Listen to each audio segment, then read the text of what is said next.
Hello, kumusta po tayong lahat? Isang magandang araw po sa lahat ng mga tumatangkilik at nanonood ng Your Everyday Economist Alvin ang YouTube channel. Pasensya na po kayo at medyo natagalan po tayo sa pag-up ng bagong video sapagkat napakadami pong nangyayari sa ating ekonomiya sa nakalipas na ilang linggo at lumabas po ang mga napakadami pong datos. At isa po dyan sa nais ko pong i-share sa inyo, itong marami pong nag-aalala at medyo may kinatatakutan yung tinatawag na stagflation. At bago ko po ma-explain ito, ay gusto ko munang balikan po natin at mag-review po tayo kung ano po ang inflation. Ito po nakikita natin, tinatawag na pagtaas ng presyo ng mga bilihin. No? Lagi tayong nagtatanong, bakit nga ba tumataas ang presyo ng mga bilihin? So, ang inflation is just that, no? Pagtaas ng presyo ng mga bilihin, general price level. At alakita nyo naman, mula sa umpisa ng video na to, paborito ko pong gamitin na example ang pandesal. Pag-aralan natin, ano ba nangyari sa presyo ng pandesal? Ito po, para may giveaway na sa aking age. Ano? Ako po ay nung nasa elementary, ang pandesal po ay 25 centavos bawat isa. So kung 10 peraso ng pandesal noong 1970s, that's about 250.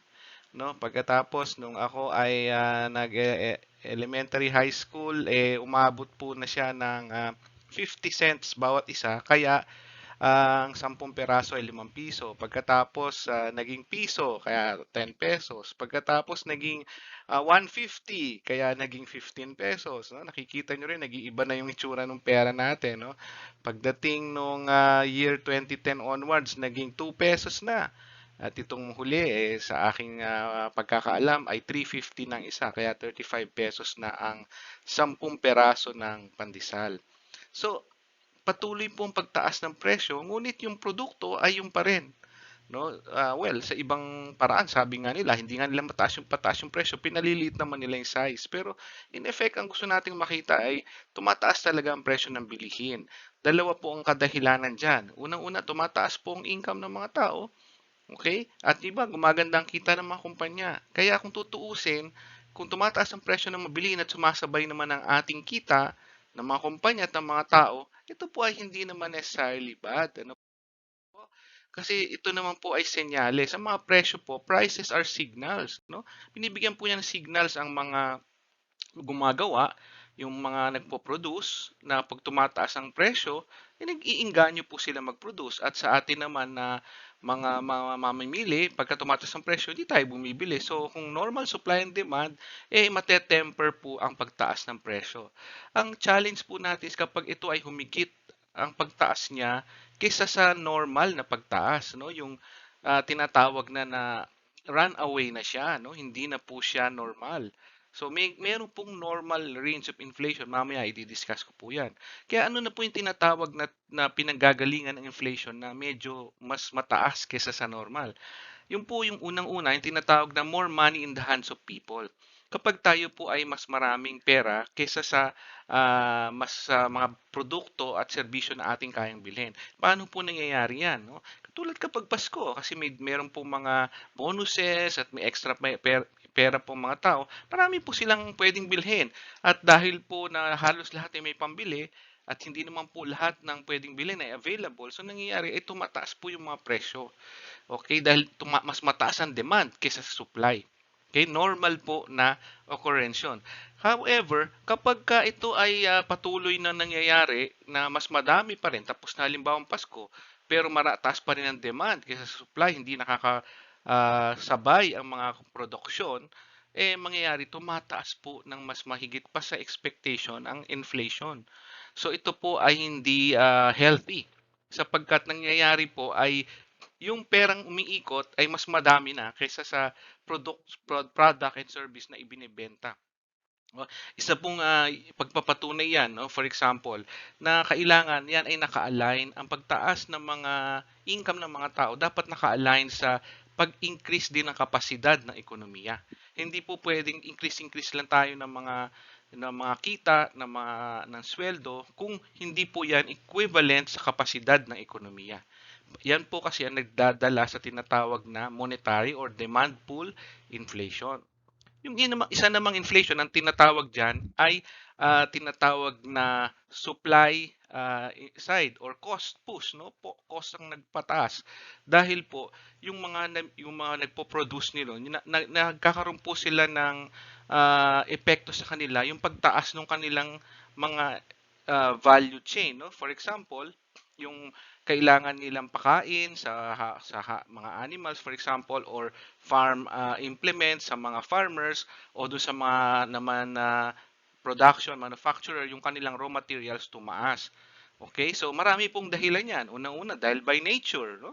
So may bagyo, no? Katulad ngayon, meron pong tayong pandemic, may effect po yan sa supply.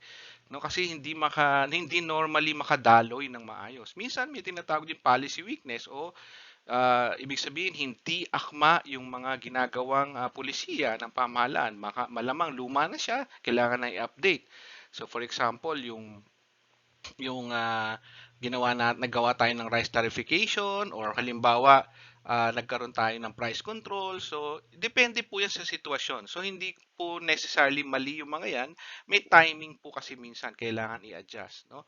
And then isa din po sa reason kung bakit hindi makapag-produce ng enough, nagkakaroon po ng supply challenge ang mga producer ay low productivity. Ibig sabihin, hindi talaga ma-match yung needs sa capacity. No, ang magiging outcome niya, nagkakaroon ka ng supply choke, hindi maka-move yung mga produkto or hindi enough yung napoproduce. Kaya nagkakaroon ng supply problems. Now, ito, tataas din ang presyo katulad ng experience natin ngayon sa pagtaas ng presyo ng baboy, ng manok, dahil nauubos ang baboy, ang bibili ng tao manok. So, tataas din ang presyo ng manok. So, nauubos din ang manok, tataas din ang presyo ng baka. So, kung ano yan, nagkakaroon ng domino effect kasi pagkain, essentials po yan. Right? So, yun po ang inflation, not necessarily bad talaga yan. Kaya may reasonable inflation, 2 to 4% ang sabi ng ating Bangko Sentral. Yun yung kanilang target range. Dapat nandun lang siya sa loob niyan. Reasonable sa tingin nila yan. Sapagkat if it's higher than this range, ang ibig sabihin nun ay kailangan na tintaasan pa yung interest rate o yung cost ng pagpapautang. Alright? So, dahil kasi kailangan may returns naman yung nagpapautang, hindi ba? Kasi kung mataas din ang inflation, medyo nasa 2 to 4%, tapos ang savings rate sa bangko katulad ngayon 0.25. Ang neto, kung 2% ang inflation, ang neto mo ay negative 1.75. So kung nag-iipon ka sa bangko, kinakain yung ipon mo ng 1.75. Kaya uh, hindi ka mag-iipon ng pera sa loob ng bangko, hindi ba? Kasi hindi siya in the future bumababa yung value niya, nauubos. Right? Kaya lalo na kung lumagpas pa siya sa 4%, kung umabot siya ng 5, yo.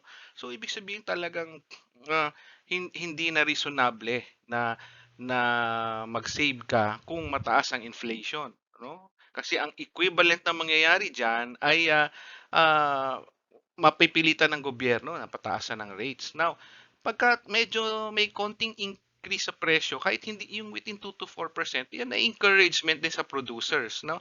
Na tumataas ang presyo ng konti, na pwede nilang maibenta yung kanilang produkto ng mas mataas ng konti kaysa dati. Tulong din po sa kanila, signal yan sa kanila. And it also make borrowing less expensive, no? Kasi pagka umutang ka, let's say 100 at 10%, no? 10%. Pagka ang inflation ay 2%, tapos naging 4%, effectively, lumiit yung binabayaran mo kasi yung real value nun ay mas mababa kaysa nung 100 at 10%. Ngayon, at inflation at 2, ngayon 100 at 10% inflation at 4. So negative 6 yun, no? So bumaba pa yung halaga ng binabayaran mo, 'di ba? Ngayon, pag tumaas naman po ito, lumagpas na sa 4, nagkakaroon po ng agam-agam ngayon tayong lahat. Katulad ng nararamdaman natin ngayon, 4.2 po ang inflation ng Pilipinas sa January. Marami po kayong naririnig. Yung mga namamalengke, yung mga pupunta sa grocery, sinasabi nila, mataas ang mga bilihin ngayon. So, ibig sabihin, yung kanilang daladalang, let's say, 1,000 pesos to go to the grocery is no longer enough for them to pay for their purchases. Yun pong ibig sabihin nun. Kaya hindi na po siya reasonable. Yun ang tingin ng mga tao. Kaya pag nag-umaaray, medyo hindi na reasonable, no? So, tanggalin po natin yung seasonality, no? Talaga naman, halimbawa, pagka Valentine's, mahal ang bulaklak. Kapag Pasko, mahal ang lechon. No? May mga ganun. Pero yung normal, halimbawa, wala namang okasyon, tapos tumataas, yun po ay ang iniiwasan natin sa reasonableness. Gusto kong pakita sa inyo, historical picture ng inflation and interest rate. Nakikita nyo po yung itim na linya, yan po ang inflation rate ng Pilipinas. At karamihan siguro sa inyo ng mga nanonood nito ay have checked yung mga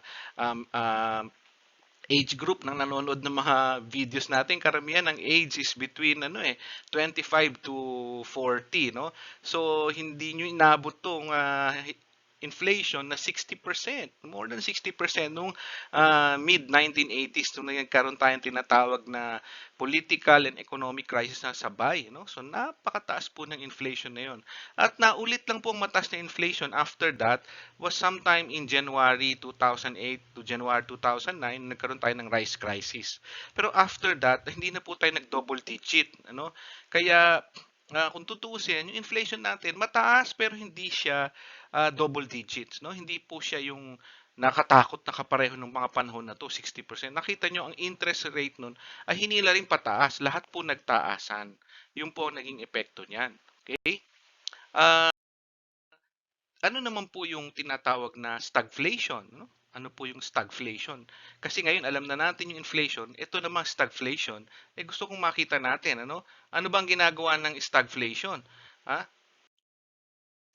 Okay, kayo naman po ay puntahan natin yung tinatawag na stagflation. Ano po ba yan, no? Kasi nakuha na natin inflation. Stagflation po, kailangan ma-differentiate natin sa tinatawag na recession at stagflation para may picture po tayo. Ngayon po, ang Pilipinas at ang halos ang buong mundo ay dumadaan sa tinatawag na recession. Ang recession, bumababa ang kita, bumababa ang demand, bibili ng mga tao, at ang equivalent niyan ay bumabagsak ang presyo ng mga bilihin.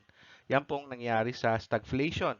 No? Ang solution po sa stagflation, sa recession ay pump priming. Ano? Ano ba yung tinasabing pump priming? Ang pump priming po ay magkakaroon ka ng ganitong picture. Nakakita na po kayo ng poso ng tubig, no? So yung poso ng tubig po, kapag ka wala pong tubig, kapag ka pinapump, yung binubuksan po yung taas niya at nilalagyan ng konting tubig.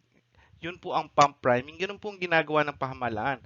Ang pump priming po, kasama po dyan, yung tinatawag na stimulus, no, yung pagpapautang, upang yung mga tao ay magkaroon ng income uli at magkaroon po ng kumpiyansa. No? Kailangan ng kumpiyansa at bumalik po yung sigla ng ekonomiya.